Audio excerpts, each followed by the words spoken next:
धनु के पुत्र रंभ और करम, ये दोनों बड़े प्रबल हैं। इनके घर में संतान नहीं है।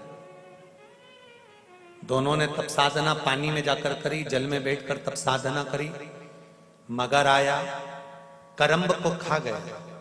रंभ को लगा कि मेरे भाई को मगर खा गया, अब मुझे यहां बैठकर तप नहीं करना है, तो भूमि पर बैठा, चारों तरफ से अग्नि लगाई, बीच में बैठकर तप करने लगा। भगवान ब्रह्मदेव ने कहा, मांगो तुम्हें क्या चाहिए? महाराज वर दीजिए कि मेरे घर में संतान नहीं, पुत्र नहीं, तो मुझे पुत्र प्राप्ति हो। भगवान ब्रह्मा जी ने वर दे दिया, तुम तपस्या कर कर उठकर जब जाओगे, जाते समय जिसको प्रेम से देख लोगे उसी से तुम्हारा पुत्र प्राप्त होगा। रंभ उठकर जब जाने लगा, जाते समय एक महिष, एक भैंस निकल कर जा रही थी और रंभ ने उस महिष को प्रेम से देख लिया। उस भैंस को, उस महिष को प्रेम से देखा तो महिष का गर्भ ठहर गया। भैंस जब गर्भ ठहरा तो अपने हेलो गाइस, पूरा ट्रेलर देखना और मुझे प्लीज पक्का बताना आपको ट्रेलर कैसा लगा, ठीक है? भैंस जब गर्भ ठहरा तो अपने घर गई तो उसका जो पति था भैंसा, महिषा, उसने देखा कि मेरी पत्नी का गर्भ कैसे ठहर गया, तो ध्यान करा तो मालूम पड़ा इसके गर्भ में रंभ का पुत्र है। इसको क्रोध आया, महिषा दौड़ कर गया भैंसा और उसने जाकर रंभ को मार दिया। रंभ मरा, नगर के लोगों ने उसका अंतिम संस्कार करा। तो भैंस को लगा, महिष को लगा कि इसका पुत्र मेरे गर्भ में है, मैं इसकी पत्नी कहलाऊंगी, क्यों ना इसके साथ सती हो जाऊं। और महिष जलती हुई चिता में कूद गई। जैसे ही जलती हुई चिता में महिष कूदी, कूदते से ही उस भैंस का एक पुत्र उत्पन्न हो गया।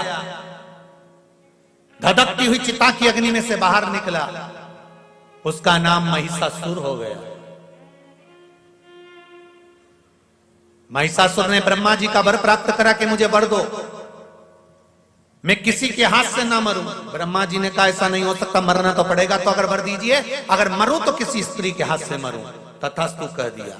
महिषासुर ने चारों तरफ हाहाकार मचा दिया, कोई उसको मारने वाला नहीं था।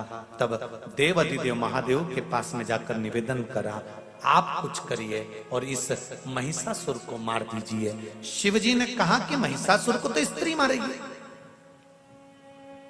लक्ष्मी जी से जाकर कह दो लक्ष्मी जी मार दे। भगवान विष्णु ने कहा, लक्ष्मी जी नहीं मार सकते। क्यों? क्योंकि लक्ष्मी जी में इतना बल नहीं कि वो महिषासुर को मार सके। क्यों? क्योंकि लक्ष्मी जी में जो बल था, माता लक्ष्मी ने अपने पति को श्राप देकर उस बल से मुक्त हो चुकी है। बल से मुक्त? हाँ, एक बार माता लक्ष्मी श्रृंगार कर रही थी और भगवान विष्णु का आगमन हो गया। और भगवान विष्णु का आगमन हुआ तो लक्ष्मी जी ने, भगवान विष्णु लक्ष्मी जी को देखकर मुस्कुरा दिए, हंस दिए। लक्ष्मी जी को क्रोध आ गया और क्रोध में आकर कहा, नारायण तुम मुझे देखकर हंसे हो? मैं तुम्हें श्राप देती हूं कि तुम्हारा सिर कट जाए और तुम्हें घोड़े का मुंह लग जाए, क्योंकि तुम घोड़े जैसे हंसे।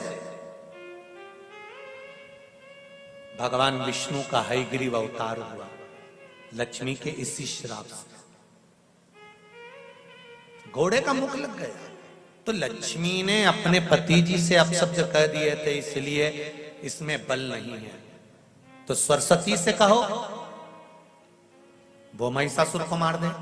सरस्वती में भी वो बल नहीं है कि वो महिषासुर को मार दे, क्योंकि एक बार ब्रह्मा जी यज्ञ कर रहे थे, उस यज्ञ में ब्राह्मण कह रहे थे जल्दी से सरस्वती को लेकर आओ, वीणा देवी को लेकर आओ। ब्रह्मा जी बार बार जाकर कहते, वीणा चलो, सरस्वती चलो, सरस्वती चलो, देवी चलो, ब्रह्मणी चलो, पर सरस्वती देवी नहीं गई। ब्राह्मणों ने कहा, यज्ञ का मुहूर्त निकल रहा है, ब्रह्मा जी कुछ तो करना पड़ेगा। ब्रह्मा जी ने कहा, आपको जो करना है करो। तभी ब्राह्मणों ने गाय को खड़ा करा, गौ माता को खड़ा कर कर ब्राह्मण वेद की ध्वनि करने लगे। ब्राह्मण जब वेद की ध्वनि करने लगे, गाय को खड़ा कर कर जब वेद की ध्वनि करी, तो गौ माता के मुख से वेद माता गायत्री को प्रकट कर लिया। और ब्राह्मणों ने गाय को मुख से जब वेद माता गायत्री को प्रकट करा, उस गायत्री को प्रकट करके ब्रह्मा जी के पास में बिठा दिया, पास में बिठाकर यज्ञ प्रारंभ कर दिया। ब्रह्माणी ने आकर श्राप दे दिया, ब्रह्मदेव तुमने अपनी पत्नी का अपमान करा है, मैं तुम्हें श्राप देती हूं, पृथ्वी पर कहीं तुम्हारे मंदिर नहीं होंगे, कहीं तुम्हारे मंदिर नहीं होंगे, केवल जहां तुमने यज्ञ करा है पुष्कर में, बस यहीं छोड़कर। तो भगवान शंकर से कहा अब आप कुछ करिए। शिव जी ने पार्वती से कहा, पार्वती ने जाकर क्रोध कर कर महिषासुर का संहार कर दिया और माता का नाम महिषासुर मर्दिनी हो गया।